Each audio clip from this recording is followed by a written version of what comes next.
ওয়াইসাল কারনির মা চোখের পানি ফলাইয়া রবের দরবারে আবদার জানায়, ও মালিক, আমার ওয়াইসেরে শুধু ওলি না, তুমি জামানার শ্রেষ্ঠ ওলিদের ওলি বানায়া দিও। ওয়াইসাল কারনির মা ইয়ামেনের কোন এলাকায় চোখের পানি ফেলে যে রবের দরবারে আবদার জানাইলো, আল্লাহর কাছে মায়ের দোয়াটা বড় পছন্দ হয়ে গেল। আল্লাহ কয়ে, যা যা, এই ওয়াইসাল কারনির মা সন্তানের জন্য আমার দরবারে আবদার জানাইলা, আমিও তোমার দোয়া কবুল করে নিলাম, তোমার ওয়াইসেরে জামানার শ্রেষ্ঠ ওলিদের ওলি আমি বানায়া দিলাম। আউলিয়ারা কারে উকুবা এখতিয়ার জাহেলারা কারে দুনিয়া এখতিয়ার। জীবনের মূল কষ্ট মায়ের প্রসব বেদনায়, সাত আসমান সাত জমিন তখন মায়েরই মাথায়। এমন মাকে কেমনে আজি, এমন মাকে কেমনে আজি যাব আমি ভুলিয়া।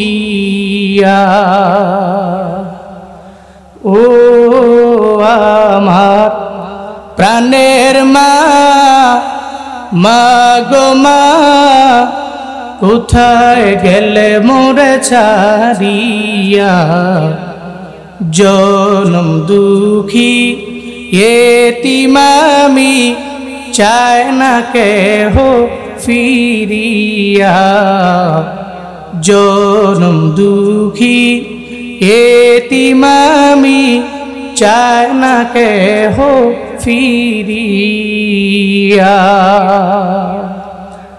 আমি যখন ছিলাম আমার মায়েরি উদরে,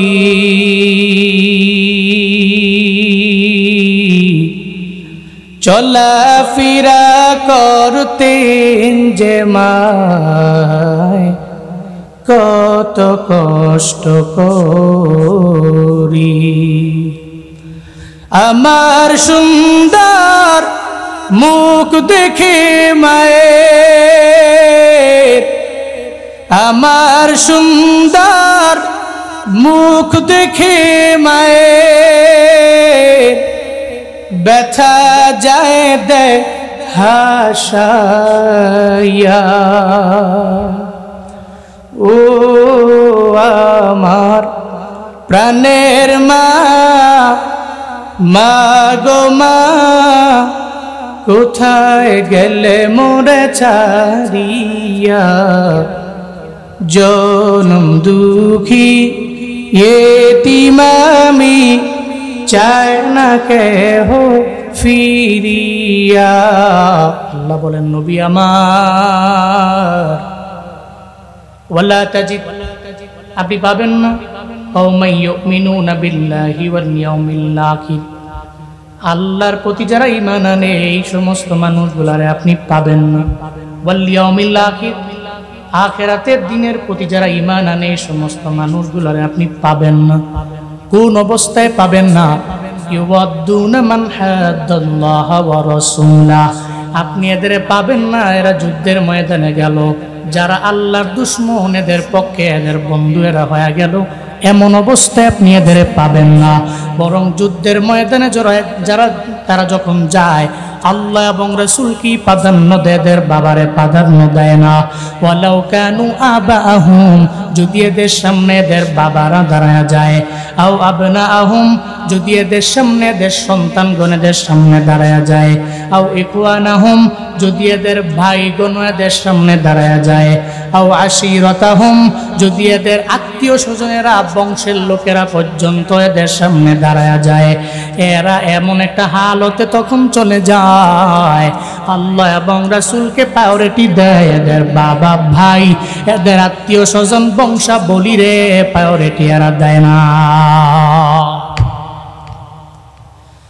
আল্লাহকে এত পরিমাণে মহাব্বত করে মদিনাওয়ালা নবীর প্রেম অন্তরে এমন ভাবে নেয়,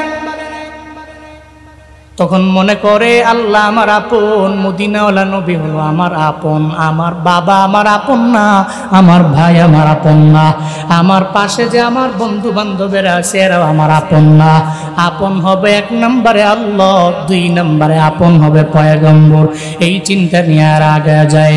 হযরতে আবু উবাইদা ইবনুল জারর রাদিয়াল্লাহু আনহু বদরের প্রান্তরে যখন রওনা, উনি মনে মনে চিন্তা ভাবনা করে নিল, বদরের প্রান্তরে যদি আমি যাই, আমি যাওয়ার পরে যদি আমার বাবা আমার সামনে পড়ে যায়, তাহলে আমি আমার বাবার সামনে যাব না, যুদ্ধ করার জন্য তরবারিও আমি ধরব না। কারণ আল্লাহ পাক জানায় দিয়েছে আমার ইবাদতের পর, ও বান্দা তুমি মা বাবার খেদমত করো, ওই মা বাবার খেদমতের জন্য যে আমার আল্লাহ আদেশ দিয়া দিলেন, আমি জীবন ও যুদ্ধের ময়দানে যাইয়া আমার বাবার সামনে আমি পড়ব না। আবু উবাইদার মনের মধ্যে কি চিন্তা, বাবা কাফের, এরপরেও বাবার সাথে কোনো অন্যায় আচরণ করা যাবে না, বাবার সাথে খারাপ আচরণ করা যাবে না। কিন্তু আমাদের সমাজটা কেমন জানি হয়ে গেল, এখন তো বাবা হিন্দুও না, বাবা খ্রিস্টানও না, বাবা বৌদ্ধ না, বাবা মুসলমানের পরেও বাবা যখন হকের কথা বলে তখন দেখবেন বাবার বিরুদ্ধেও সন্তান চলে যায়।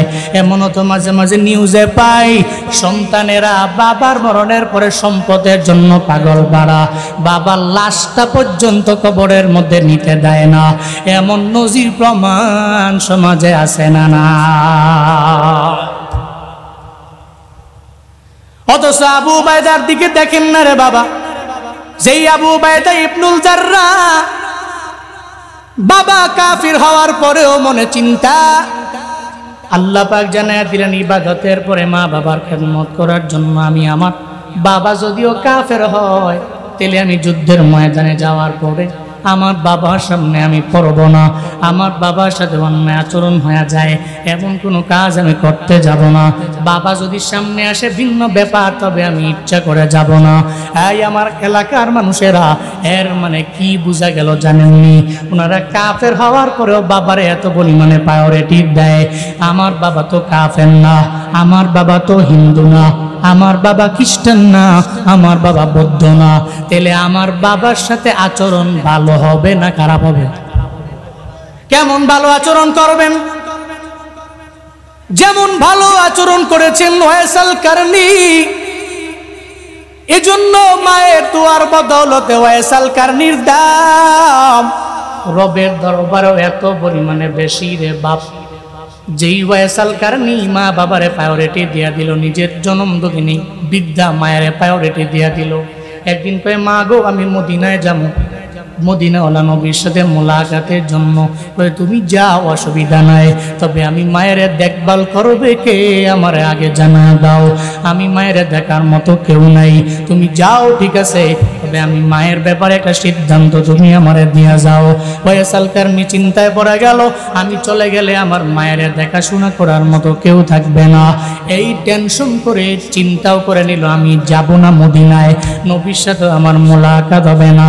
মা এত পরিমাণে খুশি হয়ে গেল, সঙ্গে সঙ্গে চোখের পানি ফালাইয়া রবের দরবারে সন্তানের জন্য আবদার জানায়, আল্লাহ গো, যেই আমার ওয়াইস আমি মায়ের কথা শোনার পর আমার ওয়াইস নবীর দরবারে পর্যন্ত গেল না, বরং আমি মায়ের খেদমত করার জন্য ইয়ামেনের কর্ণ এলাকার মধ্যে পড়ে থাকলো। আমি জানি গো মায়ের দোয়া নাকি তুমি ফিরাইয়া দাও না। চোখের পানি ফালাইয়া মা যখন সন্তানের জন্য রবের দরবারে দোয়া কইরা দেয়, আল্লাহ এই দোয়া জীবনে কোনোদিন ফিরাইতে পারে না। সালাসু দাওয়াতিন মুস্তাজাবাত লা শাক্কা ফিহিন্না, দাওয়াতুল মাজলুম ওয়া দাওয়াতুল মুসাফির ওয়া দাওয়াতুল ওয়ালিদাইন লিওয়ালাদি। তিন ব্যক্তির দোয়া আল্লাহ ফিরায় না। এক নম্বরে মাজলুমের দোয়া আমার আল্লাহ ফিরায় না। দুই নম্বরে আল্লাহ মা বাবার দোয়া ফিরায় না। তিন নম্বরে মুসাফিরের দোয়া আল্লাহ ফিরায় না। ওয়াইসাল কারনির মা চোখের পানি ফালাইয়া রবের দরবারে আবদার জানায়, ও মালিক, আমার ওয়াইসেরে শুধু ওলি না, তুমি জামানার শ্রেষ্ঠ ওলিদের ওলি বানায়া দিও।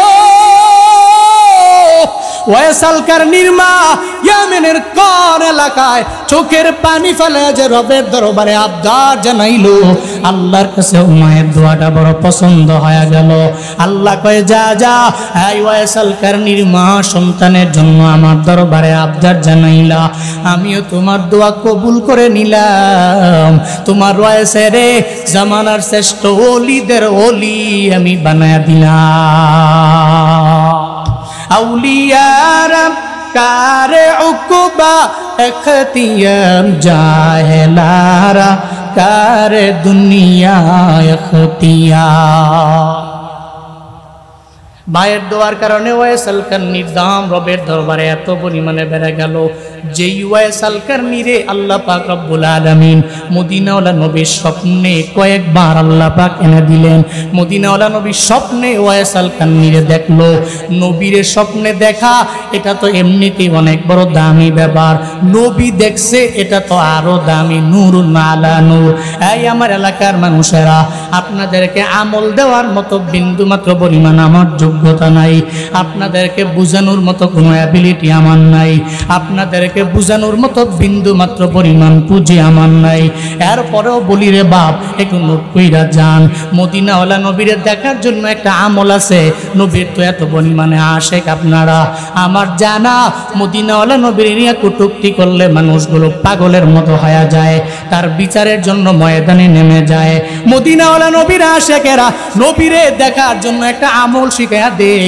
আপনি রাতের বেলা এশার নামাজ আদায় করার পরে ঘুমানোর আগে সুন্দর করে ওযু বানাইয়া ডান কাঁধে হইয়া এরপরে আপনি 100 বার পড়বেন সাল্লাল্লাহু আলাইহি ওয়াসাল্লাম, সাল্লাল্লাহু আলাইহি ওয়াসাল্লাম, সাল্লাল্লাহু আলাইহি ওয়াসাল্লাম। হুজুর এক সপ্তাহ আমল করলাম, ওই নবী তো স্বপ্ন যোগে আমার আসলো না। হুজুর আমি 1 মাস আমল করলাম, ওই আসলো না। আমি 1 বছর আমল করলাম, আসলো না। একটু কন্টিনিউ আমলের মাত্রাটা ধরে রাখেন, দেখবেন একদিন মদিনাওয়ালা নবী স্বপ্ন যোগে হাজির হয়ে গেছি। মদিনাওয়ালা নবীর যদি স্বপ্ন যুগে দেখতে পান এলাকার মানুষ, কি লাগবে আর জীবনে? আর কিছু লাগবে না। মদিনাওয়ালা নবীর স্বপ্নে যদি আমি আমার জীবনে যদি একবার আমি দেখতে পারি রে বাবা, তাহলে জাহান্নাম আমার জন্য হবে হারাম, জান্নাত হবে আমার জন্য ওয়াজিব। চিল্লা পড়বেন না মারহাবা। যদি একবার দেখতে পাই তাহলে আমার জন্য জাহান্নামটা হারাম হবে, জান্নাতটা আমার জন্য ওয়াজিব হবে। এত দামি এক আমল, এটা কন্টিনিউ করেন, নবীকে দেখার জন্য কন্টিনিউ করেন। তো ওয়াইসাল কারনি রহমতুল্লাহ আলাই মায়ের দোয়ার কারণে এত দামি হয়ে গেল যে যেই ব্যক্তিটাকে আল্লাহ পাক মদিনাওয়ালা নবীর স্বপ্নে কয়েকবার আনছেন, নবী তার স্বপ্ন যুগে দেখছে, চিল্লায়া পড়বেন না সুবহানাল্লাহ। তাহলে ওই আব্বা আম্মার সাথে জীবনে কোনোদিন খারাপ ব্যবহার করা যায়? কথা বলেন না কেন? খারাপ ব্যবহার করা যায়, অন্যায় আচরণ করা যায়? হে মিয়া, ওনারা তো আপনার আপন, বড্ড কাছের, বড় আপন। যখন আপনার কেউ নাই, পৃথিবীর সমস্ত মানুষগুলোর স্বার্থের টানে সব এদিক সেদিক দৌড়াবে, যখন আপনি আপনার আব্বা আম্মারের পাশে পাবেন, তখন আল্লাহ আমাদের আব্বা আমার হায়াতে আপনি বরকত দান করেন, যাদের চলে গেছেন কবর জান্নাত বানায়া দেন। সকলে পড়ি আমিন। জীবনের মূল কষ্ট মায়ের, প্রসব বেদনায়,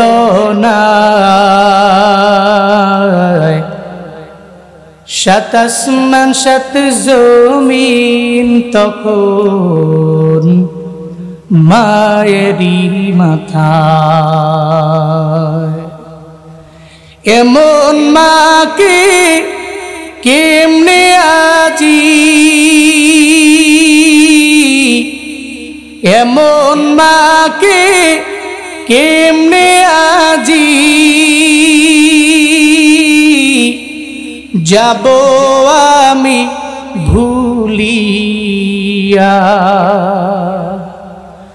ও আমার প্রাণের মা, মা গো মা, কোথায় গেলে মোরে ছাড়িয়া। জনম দুঃখী এতিম আমি, চায় না কেহ ফিরিয়া। জনম দুঃখী এতিম আমি, চায় না কেহ ফিরিয়া। আমি যখন ছিলাম আমার মায়েরি উদরে,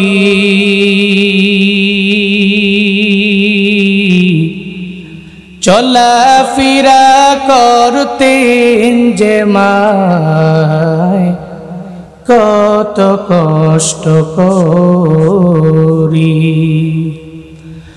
আমার সুন্দর মুখ দেখে মায়ের, আমার সুন্দর মুখ দেখে মায়ের, ব্যথা যায় দে হাসাইয়া।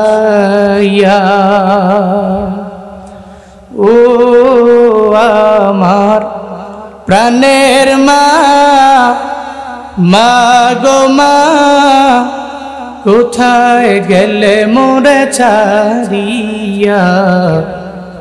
জনম দুঃখী এতিম আমি, চায় না কেহ ফিরিয়া।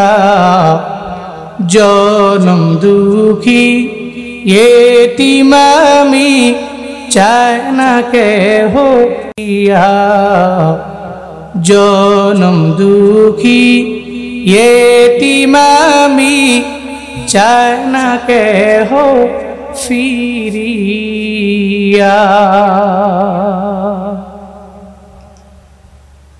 মা বাবা থাকতে দাম দেওয়া লাগবে, চইলা গেলে চোখের পানি ফেলে ফেলে সন্তান কান্না করলে জীবনেও মা আপনার সামনে আসবে না। এই যে ঈদুল ফিতর গেল, কত সন্তান সুন্দর করে খুশি আনন্দ নিয়ে ঈদে যেতে পারল না। চোখের পানি ফেলে ফেলে সন্তান কান্না করে মায়ের জন্য। চিন্তা ভাবনা করে, আগে এত পরিমাণে গরিব ছিলাম, চাইলেও আমার মায় ভালো কিছু আইনা খাওয়াইতে পারে নাই, মাও খাইতে পারে নাই। বাবায় ফল ফ্রুটের দোকানে গিয়া গিয়া ঘুরা ঘুরা চইলা আইলো, কিনতে পারে নাই। এখন চাইলেই যত ধরনের দামি ফল কিনা লাগবে আমি কিনতে পারি, সেই অ্যাবিলিটি আমার আছে। কপাল পরা সন্তান চোখের পানি ফেলায় কান্না করে, আমার সব আছে রে, কিন্তু আমার মা দুনিয়ায় নাই। থাকতে ওই মায়ের দাম দিও, থাকতে বাবার কদর দিও, চইলা গেলে পাওয়া যাবে না। আবু উবাইদা ইবনে জাররা চিন্তা ভাবনা করতে লাগলো, আমার বাবা সামনে আমি আজকে পারব না। বাবা তো বাবাই, যুদ্ধের ময়দানে আমি অন্যদের সাথে যুদ্ধ করব, বাবা আমার প্রতিপক্ষ, বাবা আবার কাফির, আমি তার সামনে যাব না। কিন্তু আল্লাহ কয়, নিয়ত তুমি করতে পারো, পূরণ তো আমি আল্লাহ নিজে করব। বান্দা নিয়ত করতে পারে, পূর্ণ করে আমার আল্লাহ। আবু উবাইদা নিয়ত করে নিল, বাবার সামনে আমি যাব না। আল্লাহ কয়, না রে, আজকে বদরের প্রান্তরে একটা খেলা হবে, যেটা বাবা এবং সন্তানের লড়াই হবে। ওই লড়াই জমি জমার না, ওই লড়াই টাকা পয়সার না, ওই লড়াই হবে ইমানের লড়াই, ওই লড়াই হবে তাওহীদবাদীদের লড়াই। একটা সন্তান তার বাবার বিরুদ্ধে যুদ্ধের ময়দানে ঝাঁপায়া পড়বে, একটা পর্যায়ে যখন আল্লাহ চাইলো দুইজন একখানে করবে, বারবার আবু উবাইদা পেছনের দিকে যায়, দেখতেছে বাবা তার সামনের দিকে আসতেছে। একটা পর্যায়ে দুইজন যখন একসাথে হয়ে গেল, হঠাৎ করে চিন্তা ভাবনা করলো বাবাকে আমি মারবো না, আমি দেখি বাবা আমার সাথে কেমন আচরণ করে। দেখবেন মুসলমানেরা এদের দিলটা বড্ড মায়ার হয়, বড় দয়ার হয়। এরা যখন এদের উপরে আক্রমণ আসে, এরপরে আক্রমণ করার জন্য এরা ময়দানের মধ্যে নামে। এছাড়া দেখবেন ধৈর্যই মানুষের মনের মধ্যে কষ্ট দেয় না। মুসলমানেরা তো এমন, এরা প্রতিবেশী দেশ ভারতকে জীবনে অনেক কিছু বাংলাদেশ দিল, কিন্তু এই মুশরিকেরা তো বাংলাদেশের জন্য বিন্দু মাত্র পরিমাণ মায়া নাই। আমরা এদের যতই যা দিলাম এরা আমাদেরকে দিবে দূরের কথা, এরা উল্টা আমাদের দেশের বিভিন্ন অংশ নেওয়ার জন্য পাগল করা হয়ে যায়। কয়েকদিন পরে পরে এটা আমরা চাই, এটা আমরা পাই, এটা আমরা চাই, এটা আমরা পাই। এর মানে বোঝা গেল দুনিয়ার মুসলিমদের মনের মধ্যে যেই পরিমাণে মায়া আছে, মুশরিকদের কাফেরদের দিলে সেই পরিমাণ মায়া নাই, ঠিক কিনা? কারণ মুসলমানদের দিলে তো ঈমানের বড় নূর, বড় আলো। এই আলো যখন আলোকময় তার অন্তরটাকে বানা দেয়, তখন তার দিলটা বড় নরম হয়ে যায়, তার দিলটা বড় নরম হয়ে যায়। চিন্তা ভাবনা করে আমি বাবার সামনে তরবারি চালাবো না, কিন্তু বাবা তো এটা মানতে রাজি না। ও কাফের তো, এই কারণে বিন্দু মাত্র পরিমাণ অন্তরে মায়া নাই। ওই তুই যেহেতু আমার দল চাইরা অন্য দলের মধ্যে চইলা গেলা, অন্য ধর্মের মধ্যে চইলা গেলা, এই ছেলে আজকে তরবারি দিয়ে আঘাত করার মাধ্যমে আমি তোমারে দুনিয়া থেকে বিদায় করে দিব। আল্লাহর কাছে বাবা ছেলে লড়াইটা এত পরিমাণে পছন্দের হয়ে গেল। সঙ্গে সঙ্গে সূরা মুজাদালার এই 22 নম্বর আয়াতে কারিমা আল্লাহ পাক রব্বুল আলামিন নাজিল করলেন, লা তাজিদু কওমান ইউমিনুনা বিল্লাহি ওয়াল ইয়াউমিল আখির ইওয়াদুনা মান হাদাল্লাহ ওয়া রাসূলাহু ওয়ালাউ কানু آباءهم أو أبناءهم أو إخوانهم أو عشيرتهم। আল্লাহ পাক আয়াত নাযিল করলেন, নবী হে আপনার যারা পাক আছেন, আপনার বন্ধুর মতো যারা, আপনার সাথী যারা, জীবনে কোনোদিন এই সমস্ত ঈমানদারদেরকে আপনি যুদ্ধের ময়দানে যাওয়ার পরে আপনি পাবেন না এমন অবস্থায় এরা বাবাকে প্রায়োরিটি দিয়া আল্লাহ এবং রাসূলকে প্রায়োরিটি না দেয়, এমন একটা হালাতে আপনি পাবেন না। বরং আল্লাহ এবং রাসূলকে প্রায়োরিটি দিবে। এদের বাবা সামনে আসলে তরবারি ধরবে, আল্লাহ এবং রাসূলকে প্রায়োরিটি দিবে। এদের ভাই সামনে আসলে এরা তরবারি ধরবে, আল্লাহ এবং রাসূলকে প্রায়োরিটি দিবে। এদের সামনে এদের বংশের সমস্ত লোকেরা কুফফার হয়ে যখন এদের সামনে আসবে, এরা তখনই এদের সামনে তরবারি নিয়ে ঝাঁপায়া পড়বে। কারণ এদের কাছে আল্লাহ বড় দামি, এদের কাছে নবী বড় দামি, এদের কাছে বাবা এত দামি না, এদের কাছে ভাই এত দামি না, এদের কাছে এদের সন্তানেরা এত দামি না। আল্লাহ এবং রাসূলকে যদি রাজি করা যায় তাহলে হাসরের ময়দানে জান্নাত মিলবে। আল্লাহ পাক বলেন, উলাইকা কাতাবা ফি কুলুবিহিমুল ঈমান ওয়া আইয়াদাহুম বিরূহিম মিন। চিল্লা একবার করে পড়েন আল্লাহু আকবার। আল্লাহ পাক বলেন, নবী হে এরা এমন কেন করে? যুদ্ধের ময়দানে এরা আল্লাহ এবং রাসূলকে কেন প্রাধান্য দেয়, কেন প্রায়োরিটি দেয়?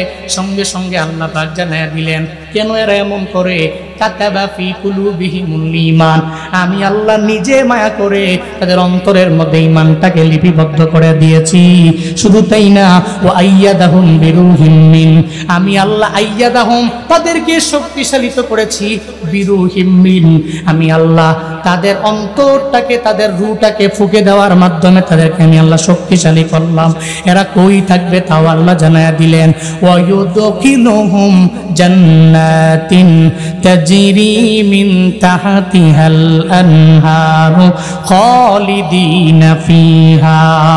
আল্লাহ পাক বলেন এরা এত দামি, এদের অন্তরের মধ্যে আমি আল্লাহ ইমানটাকে লিপিবদ্ধ করে দিলাম। এরা কই থাকবে জানো?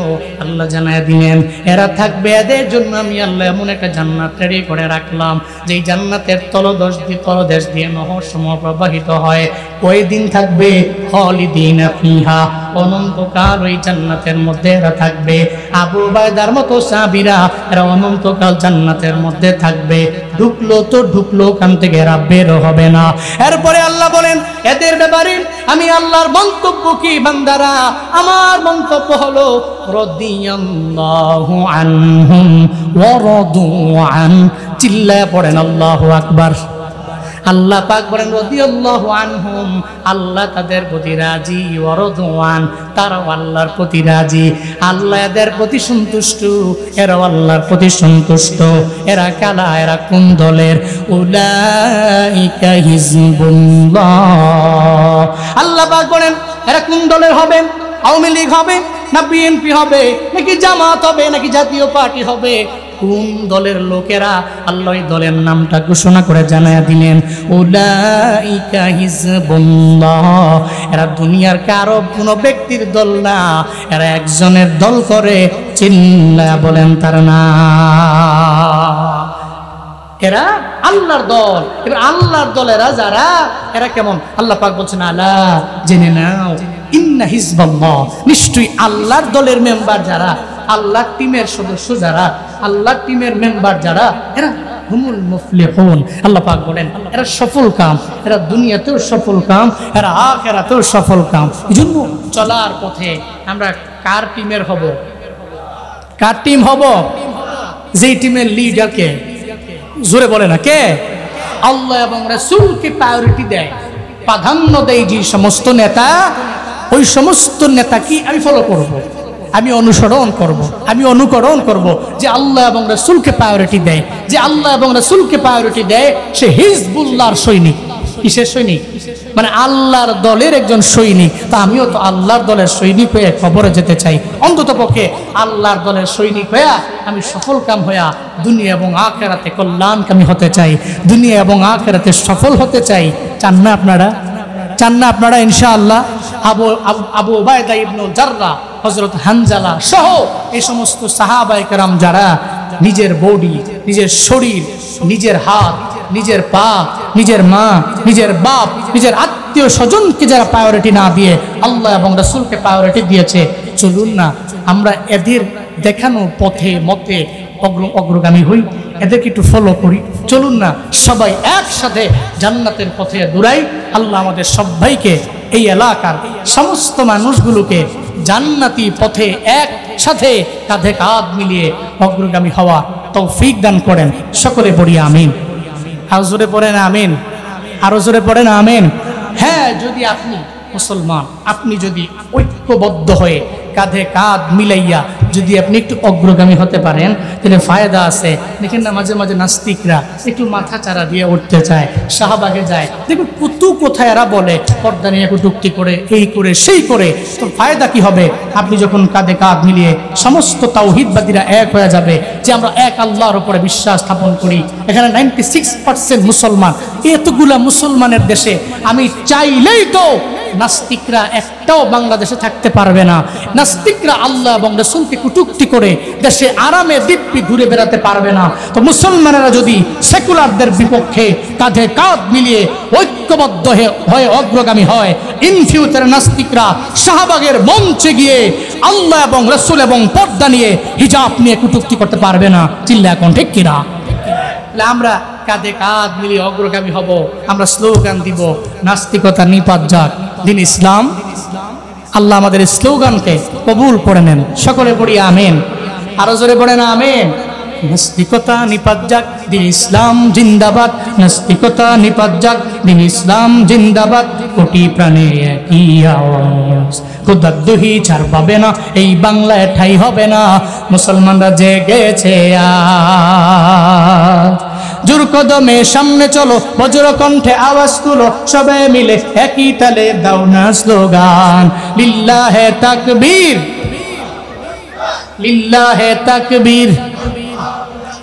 দিন ইসলাম, দিন ইসলাম জিন্দাবাদ, জিন্দাবাদ। ইসলামেরই জন্য দেশের হয়েছে জন্ম, ইসলামের বিরুদ্ধে গেলে দেশ হবে ভিন্ন। ইসলামেরই জন্য দেশের হয়েছে জন্ম, ইসলামের বিরুদ্ধে গেলে দেশ হবে ভিন্ন। ইসলামের বিরুদ্ধে যারা নিয়েছো অবস্থান, এই বাংলায় ঠাঁই হবে না, যাও হিন্দুস্তান। জোর কদমে সামনে চলো, বজ্র কণ্ঠে আওয়াজ তুলো, সবাই মিলে একই তালে দাও না স্লোগান, লিল্লাহে তাকবীর, নারায়ে তাকবীর, দিন ইসলাম, দিন ইসলাম, জিন্দাবাদ, জিন্দাবাদ। মুসলমানের এই দেশেতে নাস্তিকদের ঠাঁই নাই, নাস্তিকদের পক্ষে যারা এদের কোনো রক্ষা নাই। মুসলমানের এই দেশেতে নাস্তিকদের ঠাঁই নাই, নাস্তিকদের পক্ষে যারা এদের কোনো রক্ষা নাই। এই দেশেতে থাকতে হলে কোরআন মানতে হবে, কোরআন না মানবে যারা বিতাড়িত হবে। জোর কদমে সামনে চলো, বজ্র কণ্ঠে আওয়াজ তুলো, সবাই মিলে একই তালে দাও না স্লোগান, লিল্লাহে তাকবীর, নারায়ে তাকবীর, দিন ইসলাম, দিন ইসলাম, জিন্দাবাদ, জিন্দাবাদ। আল কোরআনের আলো সংসদে জালো, আল হাদিসের আলো সংসদে জালো, লিল্লাহে তাকবীর। আল্লাহ আমাদের তাকবীর গুলো কবুল করে নেন। জন্মের পর থেকে শুনছি খালি ঘরে ঘরে জালো, চালতে চালতে ঘর জুইলা অঙ্গার হয়ে গেছে। কিন্তু আপনি আসল জায়গায়, মূল জায়গায় জ্বালান না। রাজি আছেন তো ইনশাআল্লাহ? মূল জায়গায় জ্বালাতে পারলে সব জায়গায় অটোমেটিক জ্বলবে। আল্লাহ মূল জায়গায় কোরআন দিয়ে আলোকময় করার তৌফিক দান করেন। আমার দেশে এমন নেতা আসুক যে নেতা জালেম হবে না, মানুষের গরিব দুঃখী মানুষদের কষ্ট বুঝবে, যে মানুষের পাশে গিয়ে দাঁড়াতে পারবে, ইসলামকে প্রায়োরিটি দিবে। আল্লাহ এমন একটা নেতা আপনি না দেখায়া আমাদের মরম দিয়েন না। সকলে পড়িয়া আমিন। আল্লাহ আমার দেশ শান্তির দেশ বানায়া দেন। সকলে পড়িয়া আমিন। আল্লাহ এই মাহফিলকে কবুল করেন। আল্লাহ ইন্তজামকে মৃত্যু পর্যন্ত নয়, কিয়ামত পর্যন্ত যারাই আসবে কায়েম এবং দায়েম রাখার তৌফিক দান করেন। সর্বোপরি গঙ্গাই আল ইনসাফ যুব সমাজের পক্ষ হয়ে আমিও ক্ষমা প্রার্থী আপনাদের কাছে। আপনারা অধীর আগ্রহে এসেছিলেন, আল্লামা জুনায়েদ আল হাবিব উনি আসতে পারেন নাই, এজন্য মনোক্ষুণ্ণ হবেন না, কষ্ট পাবেন না। ওনাদেরকে আমাদের প্রয়োজন, ওনারা অনেক দামি মানুষ, এখানে আসার চাইতেও অনেক দামি কাজ করছেন অবশ্যই। সো ওই কাজটাকে উনি প্রায়োরিটি দেওয়াই লাগবে। তা আমরা যদি মাঝে মাঝে সুযোগ না দিই তাহলে ওনারা কাজ করবে কেন? এই জন্য আমরা সুযোগ দিব। নিজেরা চলার পথে রাস্তাঘাটে বিভিন্ন মানুষকে নিয়ে বাজে মন্তব্য, এগুলো থেকে বিরত থাকবো। দিন শেষে আমরাই কঙ্গাইবাসী। দিন শেষে দূরে গেলে বাড়ি কই চান্দিনা, বাড়ি চান্দিনার কোন গ্রাম? কঙ্গাই গ্রাম। এই জন্য নিজের আমরাই মারামারি, কাটাকাটি, রাহাজারি, খুন খারাপি, অনৈক্য, বিভেদ সব ভুলে গিয়ে আমরা কাঁধে কাঁধ মিলিয়ে সবাই একসাথে দুনিয়াতে যেমনি থাকবো, আল্লাহ দল হয়ে সফল কাম হয়ে জান্নাত পর্যন্ত যাব। কারা কারা রাজি আছি? দুহাত তুলে আল্লাহকে দেখায়। আল্লাহ কবুল করেন, আল্লাহ মঞ্জুর করেন। আল্লাহ এই মানুষগুলোরে ভালো রাখেন, সুস্থ রাখেন, সিহতে আফিয়াতের সাথে আল্লাহ পাক রাখেন। সকলে পড়িয়া আমিন। হুজুর দোয়া করে দিবেন আপনারা ইনশাআল্লাহ। দোয়া দিয়া আখিরে মুনাজাত দিয়া আব্বা আম্মার জন্য সবার জন্য দোয়া ফিরে এরপরে বাড়িতে যাবেন। ওয়া আখিরু দাওয়ানা আলহামদুলিল্লাহি রাব্বিল আলামিন। বারাকাল্লাহু লানা ওয়া লাকুম ফিল কুরআনিল আযীম ওয়া নাফা'না ওয়া ইয়্যাকুম বিল আয়াত ওয়াদ যিকরিল হাকীম ওয়াস্তাগফিরুহু ইন্নাহু হুয়াল গফুরুর রহিম।